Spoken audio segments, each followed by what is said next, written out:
안녕하십니까? 기본교리 시간에 오신 여러분들을 진심으로 환영합니다. 오늘은 기본교리 제25장 죽음과 부활에 관하여 함께 살펴보도록 하겠습니다. 죄의 삭은 사망입니다.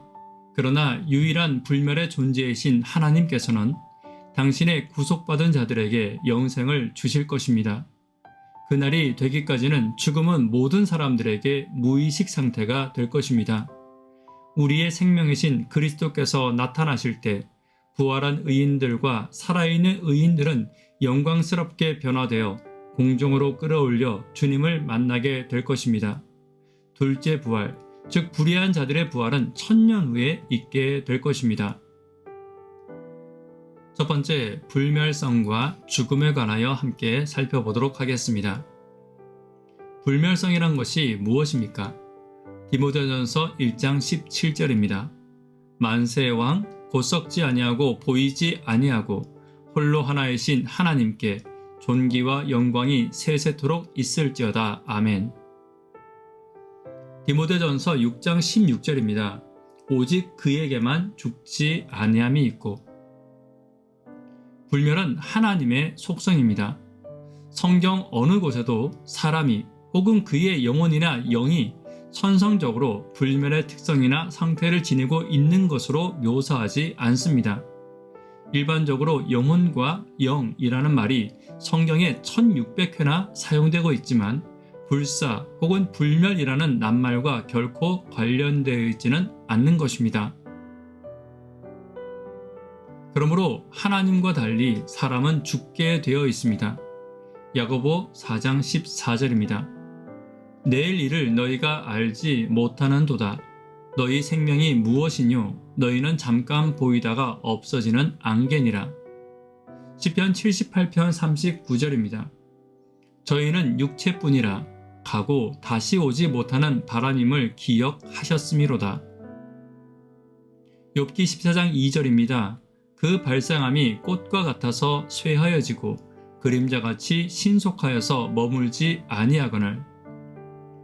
하나님은 무한하시지만 인간은 유한한 것입니다.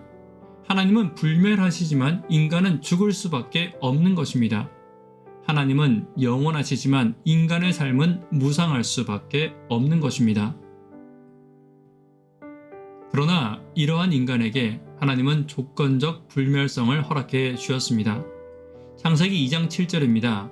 여호와 하나님이 흙으로 사람을 지으시고 생기를 그 코에 불어 넣으시니 사람이 생명이 된지라. 불멸은 인간이 타고난 것이 아니라 하나님의 선물이었습니다. 그들의 계속적인 존재는 하나님의 능력을 통한 계속적인 순종에 의존되어져 있었습니다. 그러므로 그들이 불멸성을 소유하는 것은 조건적이었던 것입니다. 창세기 2장 17절입니다. 선악을 알게 하는 나무의 실과는 먹지 말라. 내가 먹는 날에는 정령 죽으리라 라는 조건이 있었고 그 조건에 맞지 않으면 죄의 삭은 사망이 되는 것입니다. 창세기 3장 4절에 뱀이 여자에게 이렇게 말합니다. 너희가 결코 죽지 아니하리라. 그러나 결과적으로 그들은 과일을 먹었고 창세기 3장 19절에 내가 얼굴에 땀을 흘려야 식물을 먹고 필경은 흙으로 돌아가리니 그 속에서 내가 취함을 입었음이라. 너는 흙이니 흙으로 돌아갈 것이니라 하시니라 라고 그들에게 죽음이 선포되었던 것입니다. 하나님은 사람이 생명나무에 이르는 길을 차단시켜서 생명나무 실과를 따먹고 영생하지 못하도록 하였습니다. 순종을 조건으로 약속된 불멸성이 죄악으로 말미암아 잃어버리게 된 것입니다. 더 이상 불멸을 하나님은 물려줄 수 없게 되었습니다. 그리고 자녀에게 우리는 불멸을 물려줄 수 없게 된 것입니다. 로마서 5장 12절입니다. 이러므로 한 사람으로 말미암아 죄가 세상에 들어오고 죄로 말미암아 사망이 왔나니 이와 같이 모든 사람이 죄를 지었으므로 사망이 모든 사람에게 이르게 된 것입니다. 더 이상 불멸을 우리는 자손들에게 물려줄 수 없었으며 하나님도 우리에게 불멸을 줄 수 없게 된 것입니다. 오직 하나님의 자비가 아담과 하와의 즉각적인 죽음을 면하게 해줄 수밖에 없었던 것입니다. 예수께서 당신의 생명을 내어주심으로 두 번째 기회를 우리는 가질 수 있게 되었습니다. 인간에게 소망이 생긴 것입니다. 비록 죽을 수밖에 없이 태어날지라도 불멸성을 찾도록 하나님은 우리를 격려하십니다.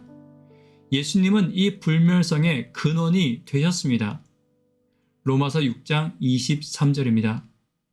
죄의 삭은 사망이요 하나님의 은사는 그리스도 예수 우리 주 안에 있는 영생이니라 라고 말하고 있습니다. 다시 말하면 죄의 삭신 사망을 우리는 받았지만 하나님의 은혜로 우리는 그리스도 안에서 다시금 불멸성을 회복할 수 있는 기회를 제공받게 된 것입니다. 디모데후서 1장 10절입니다.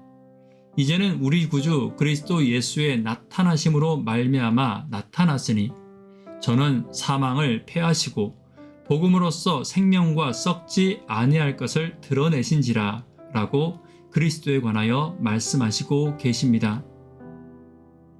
고린도전서 15장 22절입니다.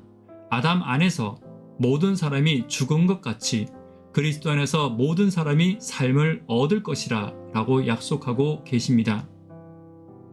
하나님이 세상을 이처럼 사랑하사 독생자를 주셨으니 이는 저를 믿는 자마다 멸망치 않고 영생을 얻게 하려 하심이라 라고 약속하셨습니다. 우리는 하나님의 불멸성을 예수로 인하여 받았습니다. 보라, 내가 너희에게 비밀을 말하노니 우리가 다 잠잘 것이 아니요 마지막 나팔에 순식간에 호련히 다 변화하리니 나팔 소리가 나매 죽은 자들이 썩지 아니할 것으로 다시 살고 우리도 변화하리라. 이 썩을 것이 불갑을 썩지 아니할 것을 입겠고 이 죽을 것이 죽지 아니함을 입으리로다. 이 썩을 것이 썩지 아니함을 입고 이 죽을 것이 죽지 아니함을 입을 때에는 사망이 이김에 삼킨 바 되리라고 기록된 말씀이 응하리라. 아멘. 하나님께서 성도에게 불멸을 주시는 때는 죽을 때가 아니라 부활할 때입니다. 우리가 그리스도를 개인의 구주로 받아들일 때 영생을 선물로 받지만 이 선물의 실제적인 실현은 그리스도의 재림 때에 이루어지게 될 것입니다. 오늘 우리는 하나님의 불멸성과 또 우리에게 회복되기로 약속된 불멸성을 함께 살펴보았습니다. 아담으로 인하여 한 사람으로 인하여 우리가 사망에 이르게 된 것처럼 그리스도 한 사람으로 인하여 우리가 영생의 길을 가지게 된 것입니다. 오늘 저희에게 영생을 약속하신 예수님을 따르기로 결심하기를 간절히 바라며 아담과 하와의 죄의 전철을 다시 밟지 않는 저와 여러분 되기를 간절히 바랍니다. 이 시간 개인적으로 혹은 함께 예배하시는 분들과 하늘의 소망을 바라보며 또 우리에게 다시 영생을 회복시켜 주신 그리스도에게 감사하는 마음으로 기도하는 시간을 가지면 좋겠습니다. 감사합니다.